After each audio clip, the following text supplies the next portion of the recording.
গ্রামবাসী, প্রিয় রংপুরের কুড়িগ্রামবাসী, আপনাদের হাতে আমরা আতিক ভাইকে তুলে দিয়ে যাচ্ছি।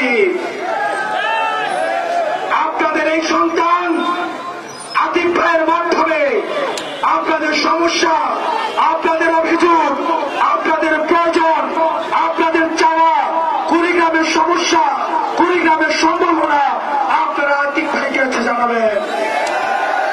আপনারা ভালো